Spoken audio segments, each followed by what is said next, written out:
For years, women were told that hormone replacement therapy, or HRT, was dangerous. But you probably noticed it's in the news again lately, and a lot of menopause experts are out there on social media platforms talking about it. So, what has changed, and why are we seeing the shift around HRT today? And that's what we're diving into today. We're going to talk about where that fear came from, what we know now, and how to have a confident, informed chat with your doctor about HRT. Let's back it up a bit and talk about where that fear started. In the 90s, researchers launched a large project called the Women's Health Initiative, and they were studying women's health after menopause, looking at things like heart disease, osteoporosis, cancer, and hormone therapy. At the time, many believed hormone therapy might actually protect women's long term health. But in the early 2000s, the results surprised everyone. They found that certain hormones could increase the risk of breast cancer, heart disease, and stroke. Out of fear, a lot of women either stopped using or were told to stop using their HRT, and doctors quit prescribing it. And of course, we were told you just have to live with it. As researchers looked deeper into the data and new studies emerged, they realized that things weren't as straightforward as we thought they were. What they found is that many women in the original study were older and past menopause and often already dealing with some health conditions. Then they had used hormone formulations that differ from what we use today. So what they found was that timing actually matters. So starting HRT closer to menopause rather than years later can lead to different outcomes, different risks, benefits. So your age, the timing, your health history, and hormone type all play a role. And today, HRT isn't just about estrogen or progesterone. For some women, testosterone can play a part of that. So, as the options have expanded, focus is shifting on tailoring hormone care to each woman's individual needs. And just recently, the FDA removed one of the strongest warnings it placed on HRT, which is easing the fears even more around its use. And today, more women are pushing back on that idea that they just have to live with it. The brain fog, the sleeplessness, the hot flashes, they've all been robbing women of their quality of life. And more women are looking for options that they haven't considered before. And that's why you might be wondering if HIT could be an option for you.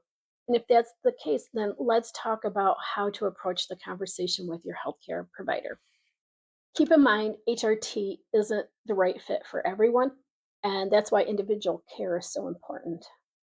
Here are some key questions you want to ask your provider. Number one, based on my health history, do I have any specific risk or benefits with HRT?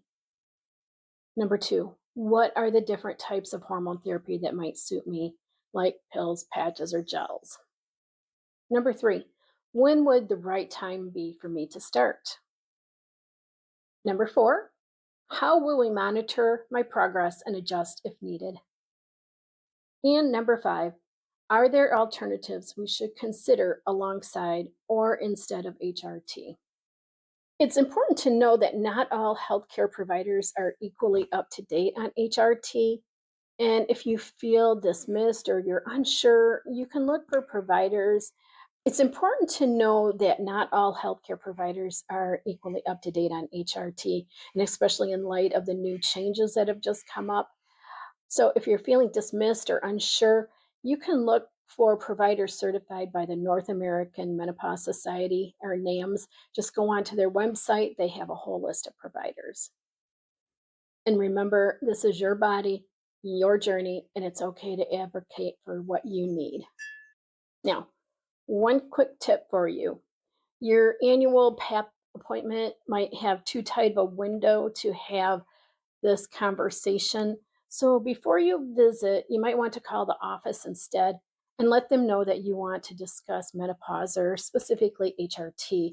And that way they can make sure that there's enough time for you to have that deeper conversation with your healthcare provider, or you may need to set up a separate appointment if needed. It's about making sure that you have that time and space to ask the questions you need. And my tip, write down your questions ahead of time. It might feel really funny pulling out that piece of paper and reading off that with your questions, but it's better than forgetting some of those questions. And to make this easier, I have created a symptom tracker and a conversation guide.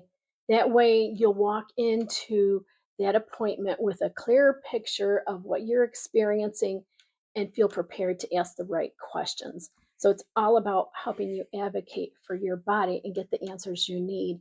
And you'll find the link to that in the description. So, after all that, just remember HRT is one tool in your toolbox. It can be helpful, but it's not the whole picture. Lifestyle, nutrition, and stress management, they all matter too.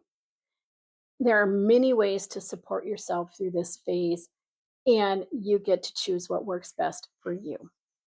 Now, if you're struggling, it doesn't mean you're failing. Needing support is just part of caring for yourself at this stage of life. I'd love you to help figure out what works for your body. And if you're ready to explore what's best for you, let's connect beyond this video. You'll find ways to reach me in the description, and we can get you started on your own path.